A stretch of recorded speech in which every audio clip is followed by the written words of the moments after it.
আজকে দেখব ডায়াবেটিসের সমস্যার জন্য কোন যোগাসন এবং প্রাণায়াম আপনাকে রেগুলার প্র্যাকটিস করতে হবে। ডায়াবেটিসের জন্য কপালভাতি ক্রিয়া খুবই গুরুত্বপূর্ণ। রেগুলার কপালভাতি ক্রিয়াকে তো করবেনই, তার সাথে সাথে আজকে আমরা কিছু যোগাসন শিখব। প্রথম যে যোগাসন সেটা হচ্ছে মুন্ডুকাসন। মুন্ডুকাসন করার জন্য দেখুন, মুন্ডুকাসন একটা খুবই গুরুত্বপূর্ণ আসন ডায়াবেটিস রোগকে কন্ট্রোল ও কিওর করার জন্য। তো এর জন্য আপনাকে কি করতে হবে, প্রথমে বজ্রাসনে বসতে হবে। বজ্রাসনে বসার নিয়ম আগেই শিখেছি। এখন বজ্রাসন থেকে ফুল শ্বাস নিতে হবে। হাতকে এইভাবে মুঠি বন্ধ করে নাভির দুই পাশে রেখে, নাভির উপরে নয়, নাভির দুই পাশে রেখে ফুল শ্বাস নিয়ে শ্বাস ছেড়ে ধীরে ধীরে ধীরে ধীরে সামনের দিকে এইভাবে ঝুঁকতে হবে। ধীরে ধীরে, জোর দিয়ে নয়। এখন আমি একটু সাইড থেকে দেখাই, বোঝা গেছে? ফুল শ্বাস নেওয়া হলো, মুঠি বন্ধ করে নাভির দুই পাশে রেখে শ্বাস ছেড়ে ধীরে ধীরে সামনের দিকে ঝুঁকতে হবে। এখন ঝোঁকার সময় মেরুদণ্ডকে এইভাবে বাঁকিয়ে ঝোঁকা একদমই উচিত নয়। মেরুদণ্ড থাকবে স্ট্রেট। ধীরে ধীরে এইভাবে মেরুদণ্ডকে স্ট্রেট রেখে ধীরে ধীরে সামনের দিকে ঝুঁকতে হবে।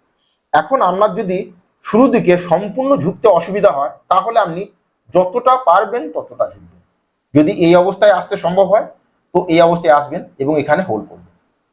ধীরে ধীরে শ্বাস নেবেন এবং ধীরে ধীরে শ্বাসকে ত্যাগ করবেন।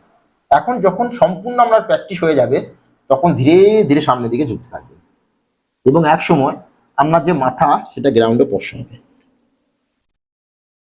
বোঝা গেছে? তো শুরুর দিকে জোরপূর্বক বা বলপূর্বক নয়, ধীরে ধীরে যতটা সম্ভব ঠিক ততটাই ঝুঁকবেন। এখানে ধীরে ধীরে শ্বাস নেবেন। 15 to 30 সেকেন্ড হোল্ড করতে হবে। ধীরে ধীরে শ্বাস নিতে হবে এবং ধীরে ধীরে শ্বাসকে ছাড়তে হবে এবং শ্বাস নিয়ে ধীরে ধীরে ধীরে ধীরে উঠে আসতে হবে। এটা হলো মুন্ডকাসন।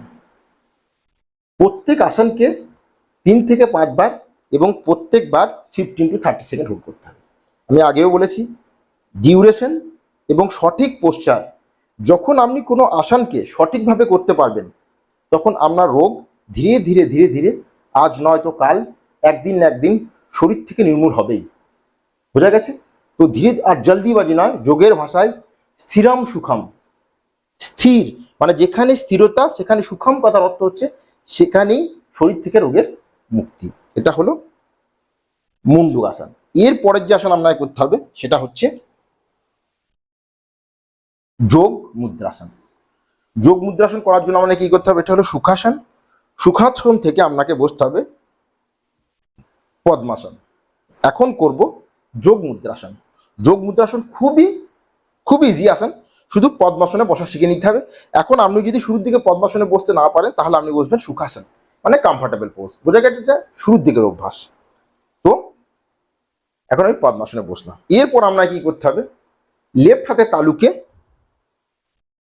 নাভির উপরে রেখে, রাইট তালুটাকে লেফট হাতের তালুর উপরে রেখে ফুল শ্বাস নিয়ে ধীরে ধীরে সামনের দিকে ঝুঁকতে হবে। আগেও বলেছি আমি সাইড থেকে দেখাই। যখন ঝোঁকা হবে, যোগের আমি যে নিয়ম বলেছি, যখন সামনের দিকে ঝুঁকবো তখন শ্বাস ছেড়ে ঝুঁকবো। হলো, প্রথমে শ্বাস নিলাম, ফুল শ্বাস নেওয়ার পর শ্বাসকে ছেড়ে সামনের দিকে ঝুঁকতে হয় এবং যখন সামনের থেকে উপরের দিকে উঠে আসতে হয় তখন শ্বাস নিয়ে উঠে আসতে হয়। ক্লিয়ার? এবং যখনই ঝুঁকতে হয় সামনের দিকে, সবসময় মেরুদণ্ডকে স্ট্রেট ডেকে ঝুঁকতে, কখনোই বাঁকিয়ে ঝোঁকা উচিত নয়, মানে এটা যোগের নিয়ম। এখন যখন আমি যোগ মুদ্রাসন করছি, তখন কি হচ্ছে, যোগ মুদ্রাসন, মুন্ডুকাসন, পবন মুক্তাসন, আমার যে প্যানক্রিয়াসে প্রেসারের সৃষ্টি হচ্ছে এবং যখন আমি প্রেসারটাকে রিলিজ করছি, তখন প্যানক্রিয়াসের উপর ব্লাড ফ্লো হচ্ছে। ব্লাড ফ্লো হচ্ছে মানে প্যানক্রিয়াস অ্যাক্টিভ হচ্ছে। ডায়াবেটিসের মূল কারণ হচ্ছে আপনার প্যানক্রিয়াস যখন সঠিক মাত্রায় ইনসুলিনকে নির্মাণ এবং নির্গত না করে, তখন আপনার ডায়াবেটিসের সৃষ্টি হয়। এখন আপনি যদি প্যানক্রিয়াসকে হেলদি করতে পারেন, হেলদি মানে রেগুলার যোগাসন, প্রাণায়াম, কপালভাতি ক্রিয়া, খানপান, তাহলে প্যানক্রিয়াস, ওর যে প্যানক্রিয়াস মানে হচ্ছে বাংলা যেটাকে অগ্নাশয় বলা হয়, এই অগ্নাশয় সঠিক মাত্রায় ইনসুলিনকে নির্মাণ এবং নির্গত করবে।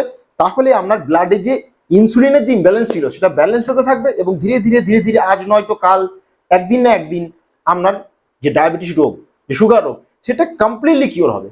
কিন্তু রেগুলার সকালে এবং সন্ধ্যায় এই যোগাসনগুলো, এই ক্রিয়াগুলো প্র্যাকটিস করতে হবে। তো হাতকে নাভির উপরে রেখে ফুল শ্বাস নিয়ে ধীরে ধীরে, বোঝা যাচ্ছে, ধীরে ধীরে ব্যাক হয়ে নয়, ধীরে ধীরে মেরুদণ্ডকে স্ট্রেট রেখে ধীরে ধীরে সামনের দিকে ঝুঁকতে থাকতে হবে। ক্লিয়ার? এবার শুরু থেকে আমি বলেছি যতটা ঝুঁকতে পারবেন, যদি এই অবস্থায় আসেন তো এই অবস্থায় আসবেন। রেগুলার প্র্যাকটিস করতে হবে, রেগুলার 5 মিনিট মুন্ডুকাসন, যোগ মুদ্রাসন এগুলো প্র্যাকটিস করলে এক সময় আপনার যে মাথা সেটা গ্রাউন্ডে স্পর্শ করবে। ক্লিয়ার? এবার এখানে 15 to 30 সেকেন্ড হোল্ড করতে হবে। ক্লিয়ার? এখানে যখন হোল্ড করবেন ধীরে ধীরে শ্বাসকে নেবেন এবং ধীরে ধীরে শ্বাসকে ছাড়বেন। বোঝা গেছে? এরপর শ্বাস নিয়ে ধীরে ধীরে ধীরে ধীরে উঠে আসতে হবে। হলো? এরপর আপনি সামনের দিকে থেকে সাইডের মেরুদণ্ডের অবস্থা বোঝা গেছে। এখন প্রথমে লেফট হ্যান্ড ছিল, এখন রাইট হ্যান্ড নাভির উপর, রাইট হ্যান্ডের তালুর উপর লেফট হ্যান্ডের তালু। ক্লিয়ার? সবসময় ফুল শ্বাস নিতে হবে, ডিপ ব্রিদিং। ফুল শ্বাসকে নিয়ে ধীরে ধীরে শ্বাসকে ছেড়ে তারপর সামনের দিকে ঝুঁকতে হবে মেরুদণ্ডকে স্ট্রেট রেখে। বুঝা গেছে? এখন এখানে হাত রেখে ফুল শ্বাস নিয়ে যখন আপনি সামনের দিকে ঝুঁকবেন তখন কি হবে, প্যানক্রিয়াসে প্রেসারের সৃষ্টি হবে। আর আমি আগেও বলেছি এখানে যতদূর আমরা নিচে যাওয়া সম্ভব আপনি ঠিক ততদূরই নিচে যাবেন, মানে জোর দিয়ে এভাবে প্রেসার দিয়ে নিচে যাওয়ার দরকার নেই, প্র্যাকটিসের ফলেই হবে। এখন এখানে ধীরে ধীরে শ্বাস নিয়ে উপরে উঠে আসবে, ধীরে ধীরে ধীরে শ্বাস নিয়ে উপরে উঠে আসবে। এটা হলো যোগ মুদ্রাসন। তো আজকে এইটুকুই। Thank you, take care, good bye এবং স্টে হেলদি। নমস্কার।